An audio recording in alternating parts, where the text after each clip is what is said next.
Hi everyone, welcome to Gagan story time. आज की हमारी स्टोरी है नेहा की शादी को 5 साल हो गए।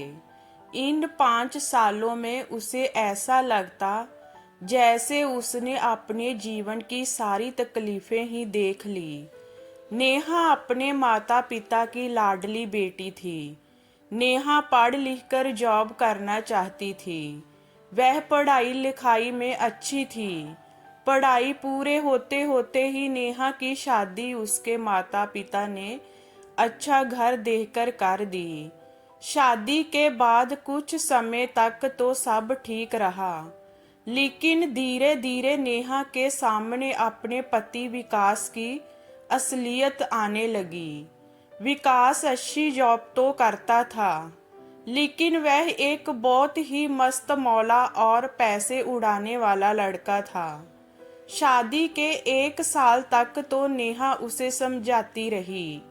नेहा को लगता था कि वह धीरे धीरे सुधर जाएगा, पर रात को लेट आना, शराब पीकर आना तो उसकी आदत थी। पहले नेहा ने अपने पापा को भी इस बारे में कुछ नहीं कहा, पर अब नेहा एक बच्चे की माँ थी। अब नेहा का बेटा 3 साल का हो गया था। अब वह भी समझने लगा था। जब भी उसके पापा शराब पीकर आते और गुस्सा करते, वह बच्चा डर से अपनी माँ को चिपक जाता था। पिछले महीने तो हद ही हो गई। विकास शराब पीकर बहुत गुस्सा हो रहा था। नेहा ने जब विकास को रोकने की कोशिश की तो बच्चे के सामने ही उसने नेहा पर हाथ उठा दिया।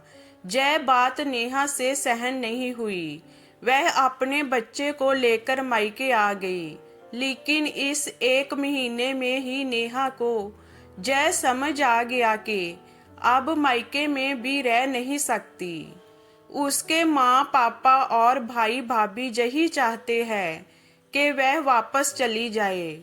वह कई बार उसे और विकास को समझाने की बात कह चुके थे।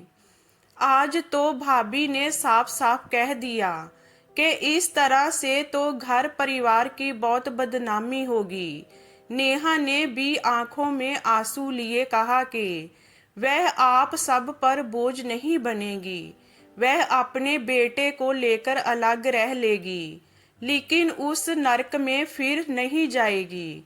आज उसे सच में समझ आ गया कि शादी के बाद उसका अपने मायके पर कोई हक नहीं। नेहा ने उन्हें बताया कि उसने जॉब के लिए ऑनलाइन अप्लाई किया था और उसे एक स्कूल में नौकरी भी मिल गई है। उसी स्कूल में उसे हॉस्टल में रहने की जगह भी मिल गई। वह अपने बेटे को लेकर कल ही वहां चली जाएगी। जय सुनकर सब उसे हैरानी से देखने लगे। तब नेहा ने कहा, समाज यह क्यों चाहता है कि लड़की ही हर दुख भोगे? मैं इस लायक हूँ कि अपने बेटे को अच्छी परवरिश दे सकती हूँ। मुझे आपका सहारा नहीं, साथ चाहिए। और वह रोने लगी। तब उसकी माँ ने अपनी बेटी को गले से लगाया और कहा, बेटा हमें माफ कर दे, पर हम भी यही चाहते थे कि तुम मजबूत बनकर अपना फैसला लो। पर हम तुम्हें वापस जाने के लिए ना कहते तो तुम भी मजबूती से अपना फैसला ना दे सकती।